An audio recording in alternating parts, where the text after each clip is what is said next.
Драги гледачи, добро вечер. Денеска е Водокрст, а утре е Водици. Нека се честити празниците и ви посакувам да сте живи и здрави. Но мојата денешна емисија е посветена на македонците од 19. век и меѓу нив на еден голем македонски поет, Григор Парличев. За сите оние работи кои што се случувале на Македонскиот полуостров, но и во Царскиот град, вечерва ќе разговарам со мојата драга колешка, магистар Марина Цветановска од Институтот за македонска литература. Марина, добро вечер. Добро вечер. Меѓу другото, сакам да те представам и како докторант од Институтот при УКИМ, но имаш една многу интересна тема. При тоа денеска баш и те прашував што све тоа подразбира, но ти секако ќе ни објаснеш. А тоа е цариградските топоси и македонската културна природба во 19. век. Имаш многу нешта што да ни кажеш, па повели, кажи ни ги сите нешта што ти ги искуси во Истанбул, бидејќи ти беше долго време во Истанбул и на професионална работа во однос на литературата, но и на истражување. Благодарам. Мојата докторска теза носи наслов Цариградските топоси и македонската културна природба во 19. век, кој што по многу нешта е интересен. Бидејќи бев лектор долго време, од 2017 до 2021 година во Истанбулскиот универзитет, имав можност директно да се соочам со градот, со местата каде што действувале, каде што се важни. Цариград сам по себе, Истанбул е важен културен центар, не само за Османлиската империја во тоа време, секако и за балканските народи, како центар во кој што пред се цариградските топоси, значи топоси кои што јас ги разгледувам од аспект на постоењето на печатниците во Цариград во 19. век, во кој што нашите природбеници печателе, издавале книги, секако, каде што имало 29 вкупно, од кои 20 биле со словенски шрифт, значи со словенско писмо, кои печателе книги и списанија, секако. И во суштина ги маркирав местата каде што тие печатници работеле, каде што биле, дали денес постојат, например. Дали потоа ги маркирав местата каде што кои што ги посетиле, кои што знаев, нели, според сите оваа литература и целиот корпус што го имаме денес, со кој што располагаме.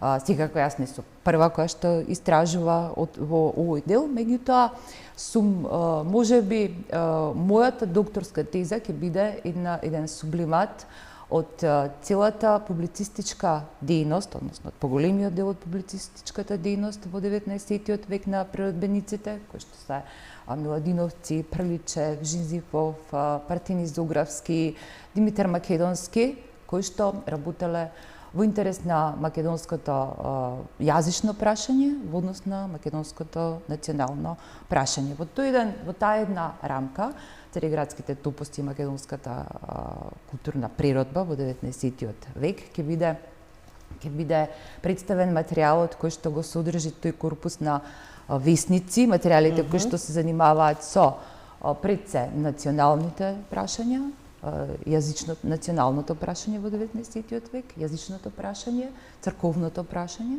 или културолошки, во таа една културолошка исто рамка ќе биде разгледан идентитетот, формирањето на идентитетите, развојот на македонската национална свест и културен идентитет во 19. век, особено можеби во втората половина на 19. век, кога суштествуваат, односно излегуваат повеќе весници од типот на Цариградски весник од 1840, најдолго излегува 1840 седмата до 1860 и некоја, или па време вестникот Право, Вестникот Македонија и така да, натаму. да.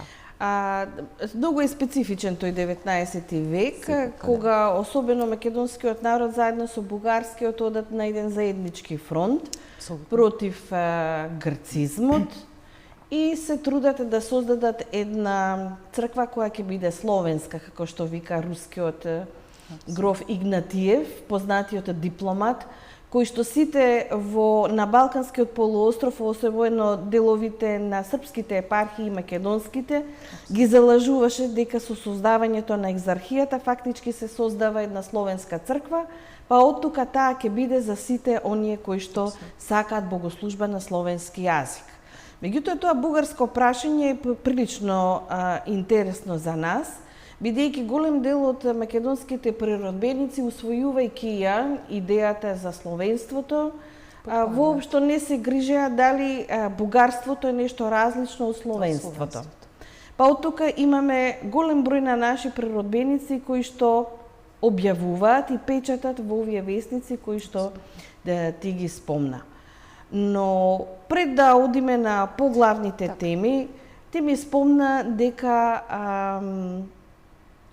минатата година, на крајот од декември, вие имавте една научна трибина, на која што одбележавте доста значајни датуми на наши значајни македонски природбеници, меѓу нив и Партенје Зографски.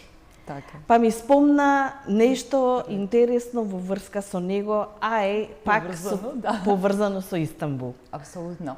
Во рамки на, бидејќи бев докторант од 2018, во рамки на истражувањата и воопшто, нели, јас мислам дека секој од нас би требало и туристичките агенции да се ангажираат повеќе околу тој културен туризам, да ги посетиме местата кои што се значајни за нас. Кои места се значајни, тоа е исто како и што споменавте за бугарската кауза, тоа е црквата Свети Стефан, која што се наоѓа недалеку од патриаршијата. Извини само овдека за публиката, сакам да спомнам дека добар дел од материјалната страна доаѓа од македонските поддржувачи, бидејќи верувале дека станува збор за словенска црква, а не дека ќе биде црква која ќе ги асимилира. Да, меѓутоа и тој сакав да го споменам. На влезот постои посвета кој се донирал во таа црква. И многу наши еснафи од Охридско, од Струшко, од Велешко стојат наредени со име исто презиме, кои што учествувале во возобновувањето, во изградбата на Железната црква, познатата Железна црква Свети Стефан. Наспроти таа Железна црква Свети Стефан, која што многу малку јас имав прилика да видам македонци, дека ја посетуваат или дека воопшто знаат каде се наоѓа, се наоѓаат просториите на печатницата Македонија. И се што е намерно крстена Македонија, иначе се бугарски активисти во сето тоа. Апсолутно. Значи и се наоѓа училиштето, значи просториите на некогашното училиште, во кое што учителите престојувале, спиеле и 2018, тоа сакав да го споменам, дека беше долго време се реставрираше Железната црква Свети Стефан. Се реставрира и тој музејски простор и беше отворена како музејска постановка со машините на кои што се печатал весникот, со фототипните изданија на весникот Право, на весникот Македонија, кои што имав можност да ги разгледам, а и многу книги кои што се уште не беа распределени, така па имав можност да влезам или со непосредна соработка со луѓето кои што ја одржуваат црквата и кои што работат таму. Интересно беше следното сознание, дека во нашата литература постои податок дека гробот на Партенје Зографски, кој што работел, кој што престојал таму од 1846, мислам, 2 до 3 години, а се упокоил 1871 година и има објава за неговата смрт во весникот Ден, дека тој тој работел и бил многу почитуван таму, дека гробот го нема. Значи гробот не постои. Во претходниот план или во претходниот двор на црквата постоел, меѓутоа сега едноставно го нема. И дали тоа се случило поради некоја си реконструкција на улицата или поради не знам што, тамошните луѓе не можеа да објаснат. Сакав да потенцирам во таа насока колку ние како научна фила ќе алармираме дека јас тогаш ги известив надлежните дека го нема гробот, дека би требало, ние го среќаваме во литературата, дека можеби, значи колку време никој не дошол да се поклони пред гробот на Мартин Изогревски, за да не знаеме дека веќе не е таму. Минатите години знаеме што се случуваше на политичката сцена во однос на повторно на македонското прашање од бугарска страна, и тоа некако, бидејќи Истанбул е се уште за нас важен и културен и секаков центар, во секоја смисла и научен, колку од таму потекнаа многу притисоци од бугарска страна, сам не би се навраќала на тоа, како директно на факултетот на Истанбулскиот универзитет за воведување на часови по бугарски јазик, каде што ние имаме лекторат 36 години, каде што е континуирано присуството. Колку нашата држава и треба да се загрижи и да се прашаме каде, да речеме, ете по тоа прашање директно, што е интересно сигурно за гледачите, во некоја следна прилика да се посети таа црква, да се види иконостасот, да се види дека тоа е дел од нашето културно наследство. Апсолутно, бидејќи македонскиот влог на тоа место и во таа институција е огромно. Така е. Пишува и Миладинов за тоа, и Димитрија Миладинов за собирањето на средствата, за собирањето на сите капацитети кои што значеле во таа некоја си заедничка борба, односно во таа заедничка борба против елинството и против империјата, ослободување, меѓутоа се западнало во сосема една друга крајност, која што јас имав можност да искусам 2018 до 2021 во текот на мојот мандат. Притисоците беа огромни. Кон мене, како сака да ме именуваат како лектор по бугарски јазик, дека тоа е еден диалект, меѓутоа така почнаа сите тие, се сеќавате, нели, така почнаа сите тие притисоци, сите тие влијанија, што гледаме дека во едни такви присуството на македонскиот јазик, во едни такви културни центри, особено лекторатите, особено во Истанбул, е особено важен. Што е друго интересно во докторската теза и во докторатот, кој што се надевам ќе биде оваа година и готов, се надевам секако веќе финиширана таа верзија, ќе се разгатнат многу работи во однос на објавите на нашите преродбиници во весниците, ќе се откријат, ќе се направи едно ново препрочитување, она што мојата менторка исто професор доктор Валентина Миронска Христовска сака секогаш да го потенцира едно ново препрочитување, едно ново видување и секако пронаоѓање секогаш од научен аспект, пронаоѓање на нови факти и на нови работи кои што можеби биле пропуштени во изминатите времиња, бидејќи било многу тешко да се истражува таму или да се дојдат, сега е веќе многу полесно и преку други медиуми, меѓутоа секогаш местото на пример Истанбул е интересен за сите нас. Да, апсолутно таа тема е неисцрпна и треба некако да ја отвориме и да ја проучуваме во континуитет. Ние пред малку и разговаравме, интересна е исто така и темата за македонските еснафи во градот Истанбул, бидејќи јас еве знам од мојата проблематика што ја работам, дека таткото на Трајко Китанчев потекнува од млекарскиот и градинарскиот еснаф. Вие спомнавте дека има многу луѓе од Охридскиот, Преспанскиот, па и Костурскиот тој дел, каде што секој носи нешто, некој печат од родниот крај. Дали е тоа занаетот од тоа место и биле познати како добри градинари, млекари, Да. ќурчи, колку што се сеќавам, имало и уште нешто. Сите, да, има еден дел во Истанбул кој што исто се вика Белград, и околу тој дел се сконцентрирани еснафите кои што доаѓале од Балканот, да речеме од овие простори. Меѓутоа во 19-тиот век една многу здрава и многу јака еснавска заедница во Цариград, која што се занимавала со трговија, која што се занимавала дури и со медицина. Културната меморија се уште живе, еве, и помеѓу истанбулците или помеѓу нашите селеници таму, кога ќе се сретнете и ќе започнете муабет, секогаш со навистина со на драго срце не примаат истанбулците во градот или турците во Турција, и секогаш има нека приказна поврзана со нашите простори.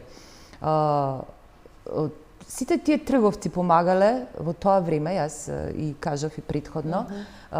Интересно ми е секогаш како луѓето патувале, како луѓето живееле во 19-тиот век, нели, како всушност како оделе до Цариград и се враќале, каква развиена дејност имале таму. Остварувале една дипломатска дејност. Во суштина и Миладиновци, во суштина еве сите други природбеници, и Приличев, и биле многу вешти. Значи биле несомнено биле дипломати родени, биле учители, биле меѓутоа и тој временски аспект, како патувале, како ги објавувале текстовите или како комуницирале во целата таа средина. За мене, нели, е овој град интересен, иако имало печатници, особено нашите природбеници, печателе во Будим, нели, печателе во Белград, печателе во другите центри, Киев, нели, оделе во Москва, се школувале таму и така натаму. Да, дури да не го заборавиме Теодоси Синајцки, кој што во Солун ја отвара првата печатница, меѓутоа ете влијанието на политиката е толку моќно што на два пати го опожарува неговиот простор каде што била печатницата. Меѓутоа остава и на едно сведоштво, нели, како критичар, како некој што, нели, го пишува предговорот и секако нешто многу важно во овој 19 век, за кој што многу ми намисла дека има малку материјал и тој е засведочен, меѓутоа ова е море, едно навистина неисцрпно богатство што може да се најде особено во печатените медиуми во тоа време, кој што не се како денес, нели? Таа перцепција мораме да ја смениме. Тоа не биле само неделници или месечници кои што давале неделни дневни настани, тоа биле навистина сериозни обсервации од теми кои што опфаќале образование, кои што опфаќале состојбата на целата царска империја, значи од најдалечните места се известувало. Потоа се објавувале творби, што подразбирало песни, значи подразбирало исто така и критички осврти.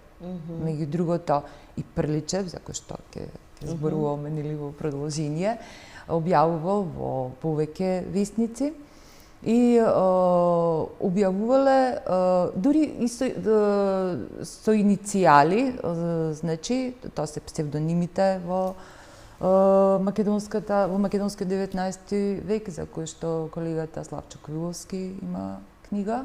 Значи интересен и тој аспект да одгонекнеме од кого е текстот, ако веќе ни е препознатлива нечија поетика или нечи начин на пишување од тој период.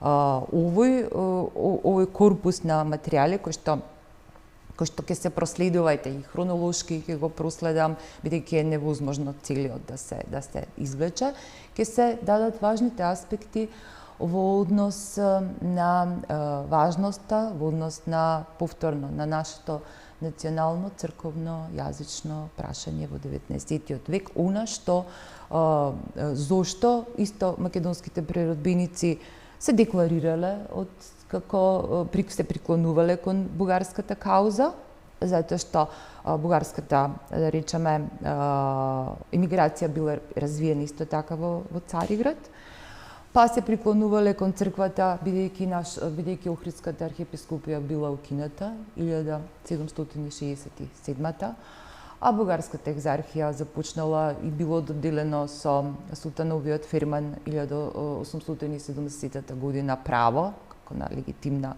црква и многу други прашања кои што ги загатнуваат, ги дискутираат, се определуваат, се критикуваат преродбениците во овој публицистички дел, зборувам сега во овој корпус од весници, списанија, неделници или како и да.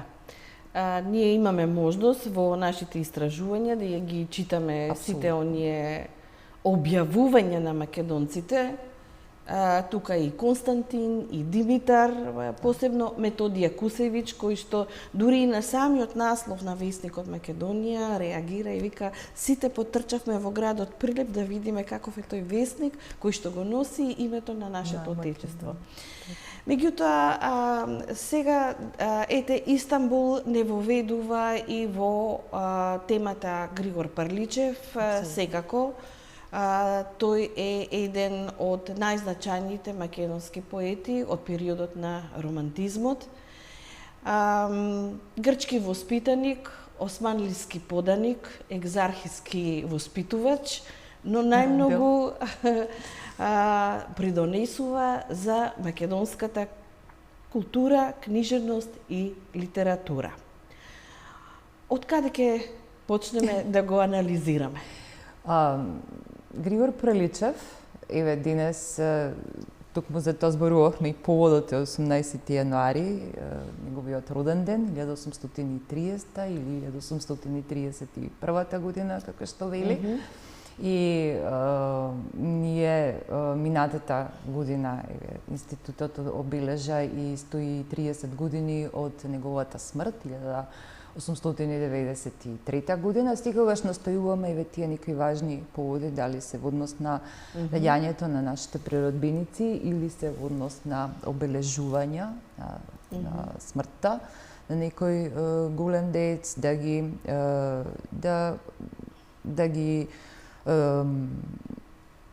се собереме, да направиме еден научен собир во кој што ќе се потсетиме на делот и на значењето. Во Григор Приличев е не само поет, како што е познат на широко, и тој е пред се еден, како што ќе го нарече Гане Тодоровски, духовната вертикала на македонскиот 19 век. Зошто? Може би затоа што Приличев најнапред се осознава, односно твори на грчки и го добива најголемото признание како Хомер, а потоа се свртува кон народниот јазик или како и да е кон екзархијата, меѓутоа сваќа и всушност цело време кај него како со пресек е поделен периодот кога тој напросто се откажува од грчката кауза, од тој елинизам, во кој што бил влюбен, и воспитаник, и се свртува кон нешто што е народно или кон татковината, како што вели, односно кон својот град Охрид. Во оваа година се навршува тоа, не беше и поттикот, нели? 140 години од пишувањето на неговата автобиографија. Да, од 1884 година започнува, 1885 ја завршува. И на почетокот, нели, како жанрот автобиографија, тој вели да започнам се двоуми. Сега ние знаете, книжевниците малку од книжевен аспект ги доловуваме тие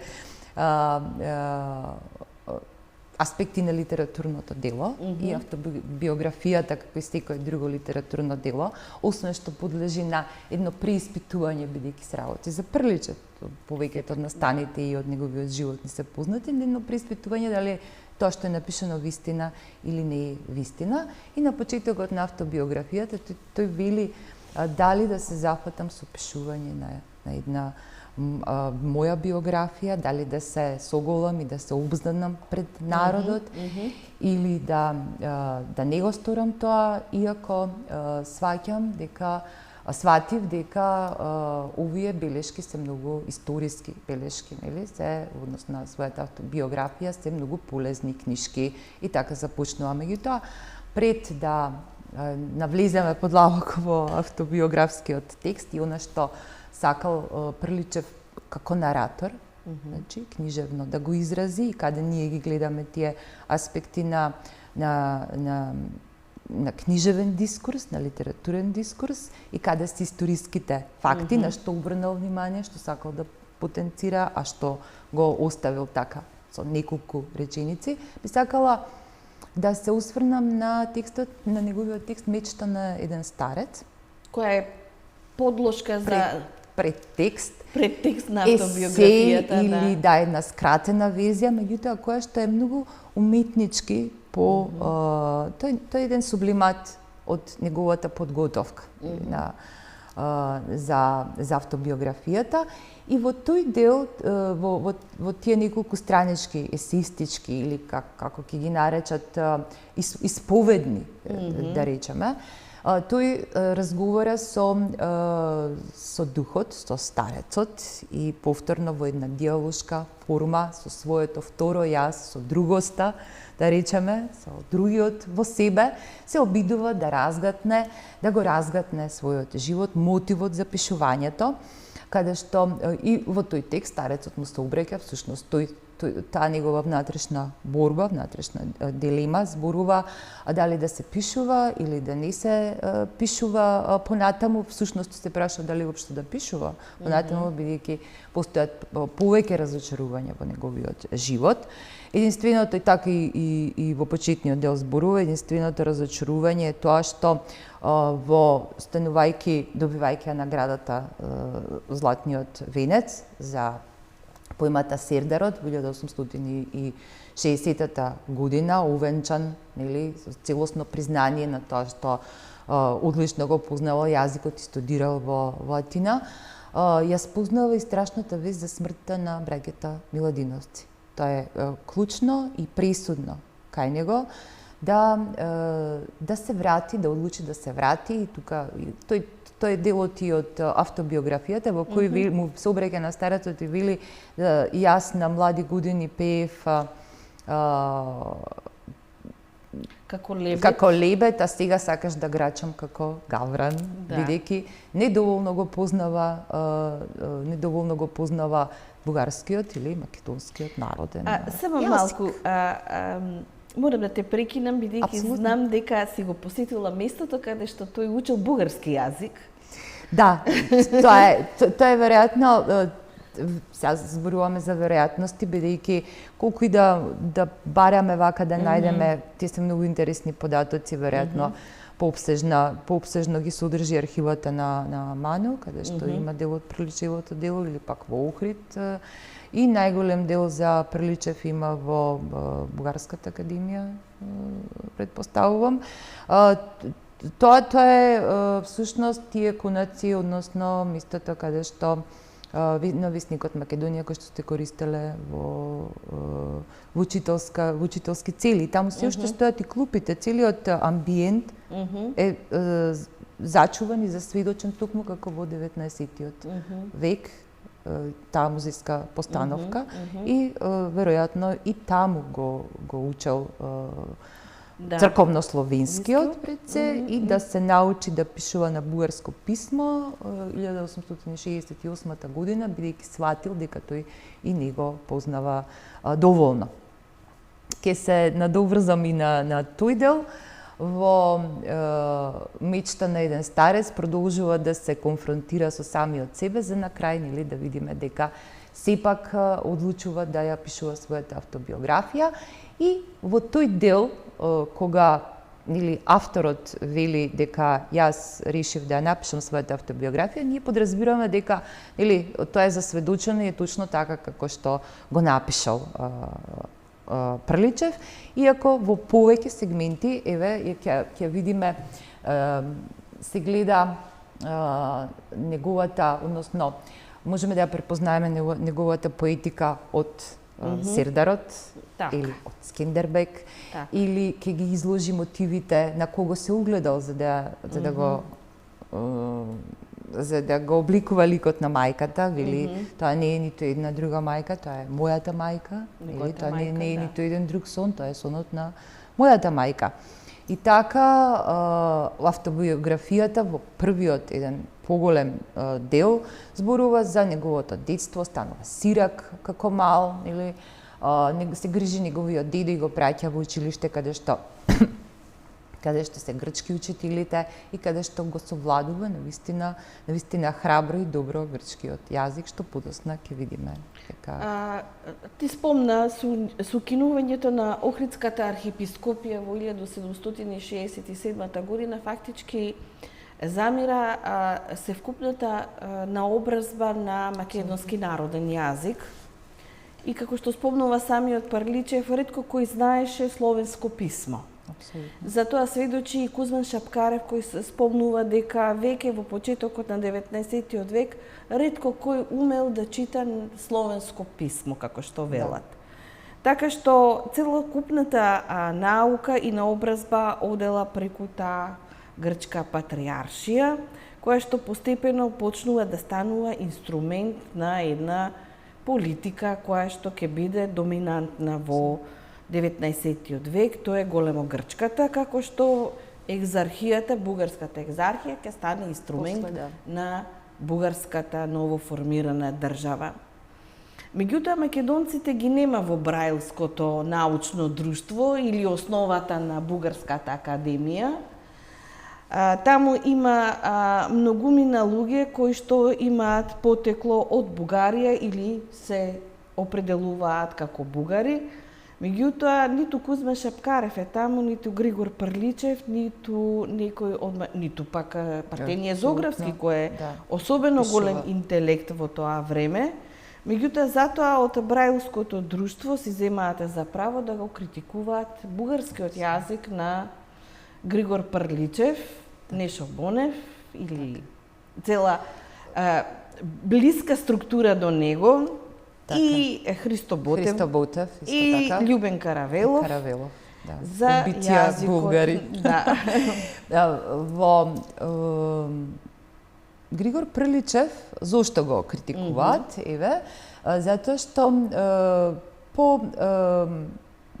се обидува, односно ги преведува, прави превод на песните на Хомер, и тоа е првото и второто пење.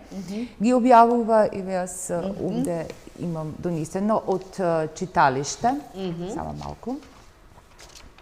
Тоа е ова весникот, еве можете да покажете. Тоа е весникот читалиште кој што било обемно, повремено списание, еве се пишува, и каде што во броевите од 11 до 13 и 16 и во 1871 година ги објавува во свој превод песните од Хомер. Меѓутоа споменавме, тој заминува 1868 година дури во Цариград да се научи на бугарско писмо. Очигледно, како што вели, јас пробав и руски учев и се очигледно дека не му е својствен прво јазикот, а второ прави и измени во целата концепција од преводот. Например, кажува дека првото пење било многу долго и дека тој си дозволил да интервенира, меѓутоа кога ќе го поканат да ги преведува овие творби, тој ќе им наговести дека ќе направи една таква измена. Што му забележуваат, нели, Нешо Бончев и останатите, тоа што најмногу ќе го заболи Прличев и тоа што ќе го допре, А тоа што бугарите на некој начин се треба да ги прочитаат уште еднаш тие нивни согледби и критики, што всушност добро е што постојат, бидејќи ако е нивник Григор Приличев, тогаш ни би рекле дека тој не знае бугарски. Да. Човек кој што е полиглот, кој што знае и умее со јазиците, не било толку проблем да совлада и некој словенски јазик. Од друг аспект тие имаат отпор кон него, бидејќи и развивајќи ја нели идејноста во Охрид, Григор Приличев ќе рече дека немал толку проблеми 18 години со Мелетија, со грчкиот екзар кој што ги трпел сите негови беседи, сите негови, ќе се навратиме и на тој аспект, колку што подоцна кога дошол на Танаев Кочевишки, бугарскиот екзархиски текст, да, за кого напишал и песни, за кој што се надевал од Скопско Кочевиште. Да, за кој што се надевал дека ќе направи нешто повеќе и му се израдувал искрено, бидејќи во таа борба мораме да разбереме нели колку и да имаме отпор кон тоа што не знаев бугарско писмо за бугарската држава, настојувал да се бори. Колку е подценет, да спомнеме и тоа. Да. Оди нели на повикот на Васил Диемандиев во ослободена Софија, меѓутоа работа за него нема, дури во Габрово мора да оди. Да, значи во тој аспект се прави дискриминација, затоа што претпоставувам, и тоа е така, дека тие ги знаат неговите идеи. Во суштина, во секој поглед не изостава да каже дека македонското нарече, дека македонскиот народен јазик, дури и да ги услови како македонци, да услови нема држава, меѓутоа да го услови народот како македонски, и да каже дека има посебен јазик, дека се работи за нешто посебно. Токму затоа не држат денешните констатации дека сега Григор Приличев е некој голем бугарин, туку дека е македонец, бидејќи самите критичари, кои што биле многу, тогаш бил Нешо Бончев млад критичар, меѓутоа Христо Ботев и Каравелов се искусни, односно се нели преродбеници и поети, за да кажат дека и добро е што го кажале тоа дека не знае бугарски, бидејќи самиот Приличев во автобиографијата признава дека недоволно го познава јазикот, недоволно го познава бугарското наречие, бидејќи исто така користи охридски дијалект. До крајот тоа ќе биде всушност проблемот кој што им ги буде учетена. Да, или ќе биде убиен од бугарите, тоа е вечната дилема. Апсолутно. Нешто забележав деновиве како што се обидов да препрочитам нешто за Приличев. Морам да кажам дека во македонската верзија на Википедија веќе ги нема неговите славни обраќања по повод 1000 годишнината од упокојувањето на Свети Методи од 1885 година, каде што зборува за мајка Македонија, која што породила многу големи чеда и дека не сум пребарувала да видам, меѓутоа се уште измената е од 4 јануари забележев оваа година, меѓутоа добро е што ние постоиме и ете можеме да и пренесеме на публиката дека Приличев и тоа застанал, зборувал на македонски народен говор, односно на охридски говор. Затоа морал и директорот на гимназијата да интервенира и да го прекине. Тоа е интересно. Приличев во автобиографијата, кога зборува за себе во своите детски години, кажува дека бил нервчик, што значи дека бил многу темпераментен и нервозен како личност, дека сакал се да биде бил точен и бил стамен и бил перфекционист, значи дури фејсот кога му бил голем не сакал да го носи, па одбивал. Дека толку не го сакал грчкиот учител што бегал од часови, популарно, денес би рекле, нели? Убаво е да се исчиташ еднаш автобиографијата, секогаш е убаво читиво, секогаш е читиво кој што и од книжевен аспект, нели да замислиме како тоа време. А овој дел за словата, да, за словата, тоа беше клучно, дека бил голем оратор. Дека излигувал пред масата народ и држал говор, значи се обраќал, изборувал за Климентовото дело, зборувал за делото на Кирил и Методи, во кое што вели мајка Македонија има породено многу чеда, откако го породи голема го Александра, таа легна на постела, па потоа и Кирила и Методија, меѓутоа тоа не значи дека во иднина нема да дојдат и други, нема да има сила да породи други чеда, и со тоа ги мотивира охридските граѓани, охриѓани, да се школуваат, да се образуваат, да ги пуштаат нивните деца на народен јазик, да се слуша народниот јазик, да се разбере пред се, потоа да се учат на воспитание, значи улогата на Бог во севкупното негово дело и верба во Бога, дури кога се наоѓа во Дебарските зандани, тогаш кога е уапсен на клеветен од Мелитија, тој има верба во Бога и во Свети Климент. Свети Климент како заштитник на градот Охрид и приличев како еден љубеник во градот, каде што секогаш вели јас се враќам во татковината. За него татковината е Охрид. Оно што е значајно што словата се секогаш на македонски народен јазик. Апсолутно, да. Твоја тема беше неодамна на оваа научна трибина "Чувај се себе си", словото. Да. И покрај тоа да кажеме дека тој е автор на Охридскиот џган, на словото за Руса Среда беше? Да, словото за Руса Среда. Тоа се теми, да не заборавам тоа, сакав да спомнам. Тој е исто така поддржувач и на воспитувањето на женските деца. На женските деца, да. Тоа беше насловот на мојот реферат, "Чувај се себе си", чувај се себе си, спознај се себе си, чувај татковината, оти ако не се чуваш себе си, не може никој друг да те чува, и потоа велите дека не ви е лесно, и така се обраќа. Има една посебна нарација во словата, кога бидејќи се наменети пред се за публиката, народната публика, охридската публика, говорот е народен, и во секое слово тој има темата "Чувај се себе си" и "Спознај се себе си", чувај татковината како окото свое. Тоа се едни длабоки пораки, тоа содржат во себе навистина една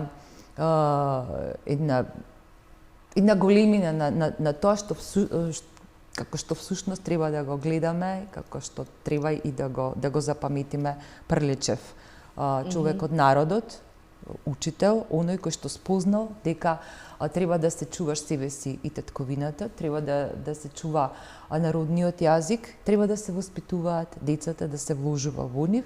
Тоа е всушност и за воспитанието на децата, тоа има објавено, освен слово, има објавено во некои од цариградскиве гласници дека има 12 песни за децата, значи детски песни. Словото за Русална Среда исто се однесува на мудростите кои што треба секој човек да ги запази, да се образува, да биде честит, да биде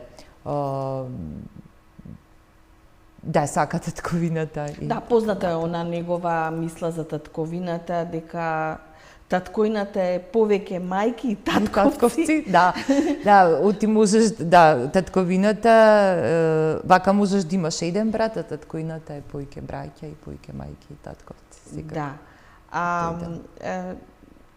Намерно го спомнав неговото авторство за Охридскиот џган, песната што се уште не е како што треба покрај другите објавена. Таа е објавена, меѓутоа веќе 70-тите години, мислам професор Антич дека ја објави. Меѓутоа не е доволно позната на македонската јавност, меѓутоа сакав да кажам колку тој инсистира на моралното однесување, Така, да.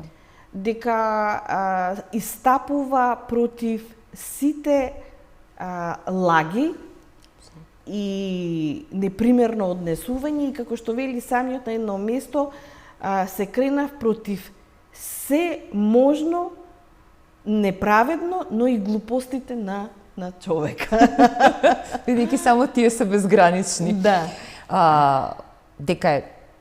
Дека е праведен и дека навистина во својот живот направил неколку резови, очигледни, имал храброст да ги напише во автобиографијата, да се соочи, дека сгрешил, толку многу го сакал грчкиот јазик и толку многу ја сакал таа елинска земја, што пеел како втор Омер бил наречен, а толку се разучарал од друга страна, кога ниту наградата не му била доделена така како што требало, бидејќи председателот на комисијата исто така се изненадил што ова момче кој што не е грк испеало таква една творба. Како со нож пресечен се вратил во Македонија, нели, по повод смртта на Миладиновци и започнал да се посветил на народниот јазик и на беседите, на словата, за кои што ќе рече Гане Тодоровски, дека со словата и со беседите на Прличев го заокружуваме дамаскинарскиот период, нели, кој што трае од 1500 и некоја, уште од средновековието. И со овие слова го заокружуваме тој поучителен, воспитен сегмент од таа традиција, која што била, еве, во ова време, важна. Второто негово разочарување е кога, веќе споменав, кога Мелети 18 години можел да ги поднесува неговите беседи и неговото учителствување, а доаѓајќи на Танаил Кочевишки веднаш тој бил и сменет подосна или значи дошол непосредно, бидејќи 1870 година било дадено на бугарската екзархија, нели? Да, има Истилјами, односно оној познат 10 член кој што се наоѓа во статутот на формирањето на бугарската екзархија, каде што се вели доколку 2/3 од населението се определат да слушаат богослужба на словенски јазик, тогаш им се дозволува. Фактички тоа определување во тогашната османлиска администрација е познато како Истилјами, или ние ако го преведиме денес тоа е референдумско искажување. Фактички луѓето се искажале против грцизмот, а не за бугаризмот. Да. И така доаѓа Натанаил во Охрид, 72-та година се тие Истилјамите. Меѓутоа кратко почнува големата источна криза, почнуваат војни 75-та година. Така што кратко бил во Охридскиот крај. Во автобиографијата е нотирано дека со песната, бидејќи во автобиографијата има уште една песна која што е вметната.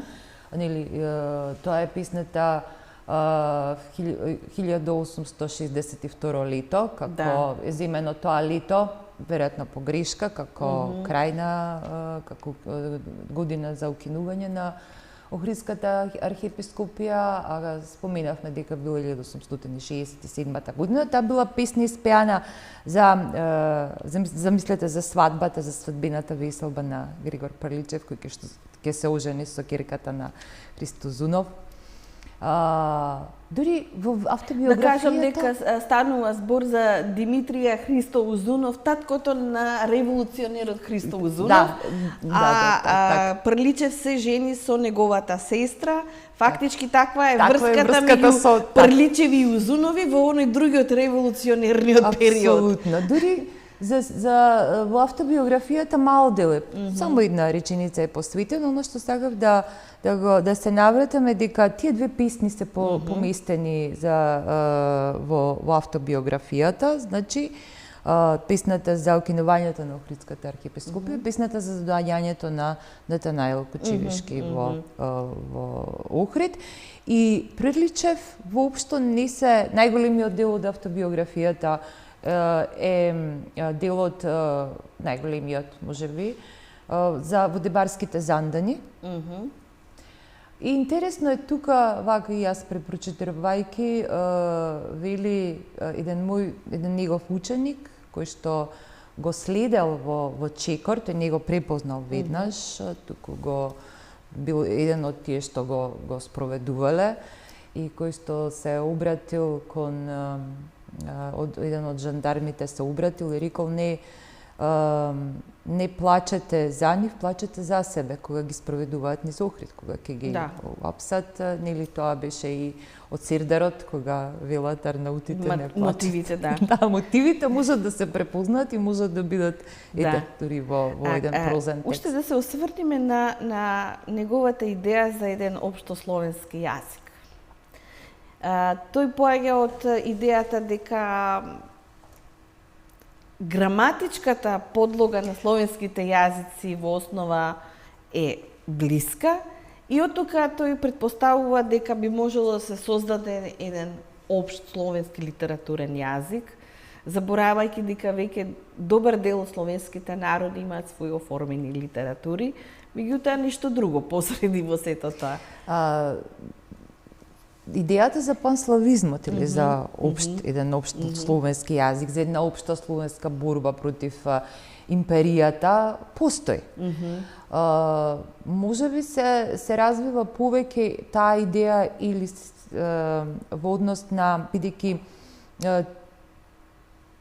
Османлиската империја со Хатишерифот, Хатихујумот од втората полова на Гирас. Основни документи, после Ѓулканскиот, нели, Танзиматот 1840. Едното е 39-та, другото е 56-та. Ги ослободува малку сите тие релации, токму затоа имаме толку печатници, не само, еве кажав, еврејски. Се развива световната. Да. Иако подлежи во Османлиската империја подлежи се на цензура, и се уште сите тие материјали ги има, постојат само во архивот. Значи, и јас ми беше тешко да дојдам до многу работи, што кај нас би било, да речеме, и во универзитетската библиотека и во архивот или негде постојат овие весници и материјали, таму дефинитивно се наоѓаат во архивот, кога се работи за печатени изданија кои што морале да поминат цензура на Османлиската империја.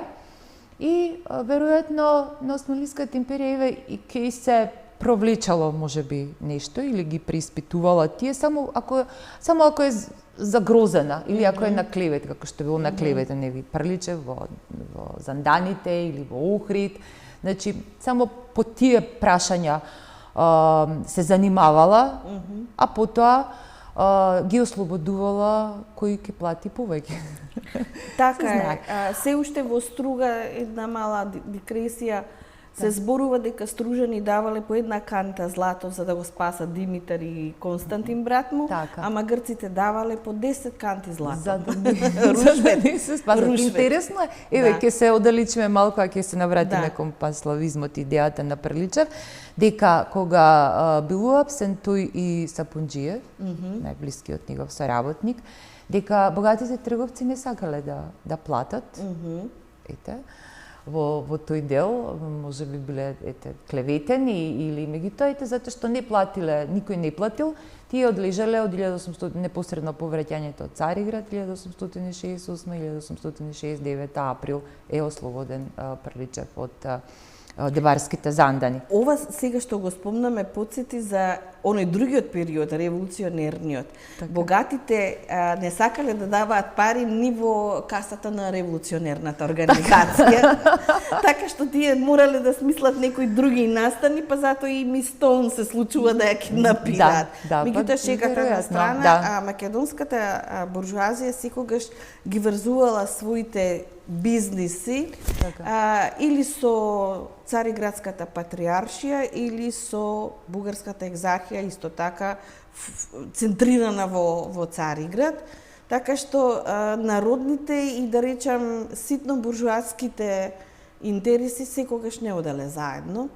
Меѓутоа, како некој проклетство на таа македонска идеја е дека богатиот слој на трговци и занаичи не инвестирале во македонската идеја, како што и денес ни се случува, ние како проучувачи тоа го гледаме и го осознаваме.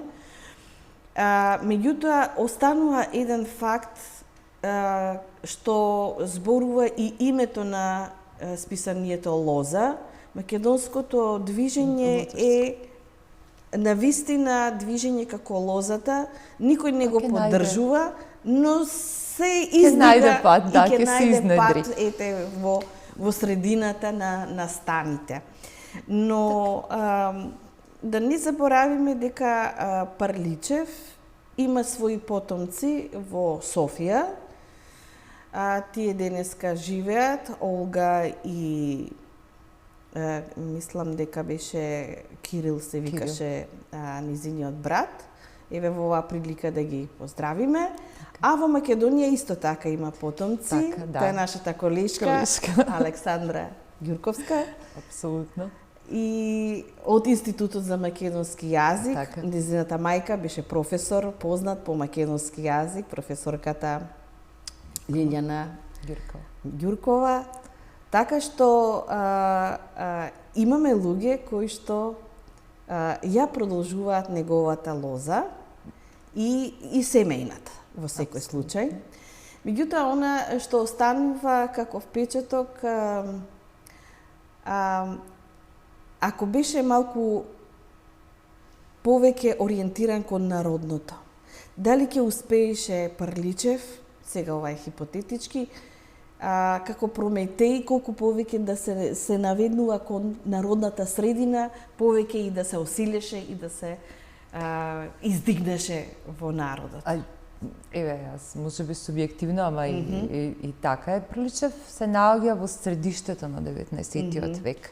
Умира 1893 година и апсолутно прави еден пат по кој што подоцна, нели, ќе се Мисирков ќе се произнесе, ќе се произнесе Рацин, ќе се произнесат сите наши Куле Неделковски, сите од литературниот кружок, од таа провининција кои што нели ќе го продолжат, ќе продолжат сите во еден период од своето творештво се наоѓале во панславистички или некои си заеднички словенски занеси. Тоа не можеме да им го забележиме на нашите природбиници, на нашите просветители. Така е. Тоа е неминовен факт.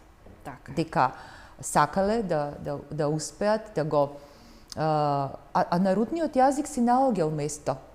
Ако ги читаме, еве сега, затоа тук му ги препрочитуваме, можеби ќе најдеме уште некој нов трактат, ќе најдеме уште под некој псевдоним или ќе најдеме, ќе ги прочитаме уште еднаш овие нивни есеи или овие нивни критики кои што ќе не упатат повторно, тоа веќе прашање за јазичарите или за лингвистите, да не убедат дека тоа е охридски говор или дека тоа е некој централен говор или да погледнеме малку подлабоко, бидејќи видите културолошки и историски се некако променливо во зависност од точката од која што ја гледаме, меѓутоа не дотолку да не можеме да заклучиме што пишува Прличев во тоа време, на кој диалект го пишува, што сака да изнедри од тоа свое, дали ќе било поинако. Мислам дека со целокупната своја активност дал многу,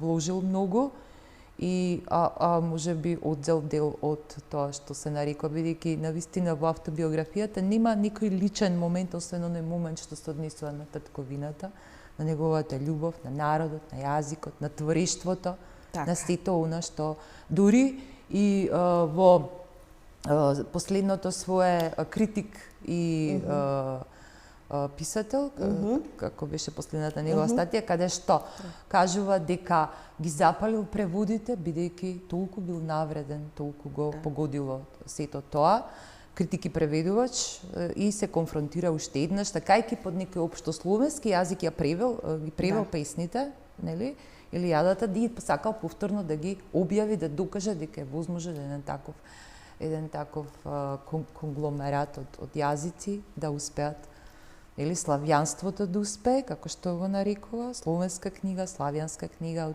се и тоа под словенска назнака, македонска народна. Марина, јас ти благодарам за разговорот. Драги гледачи, се гледаме следната недела. Секој добро, пријатно. Благодарам.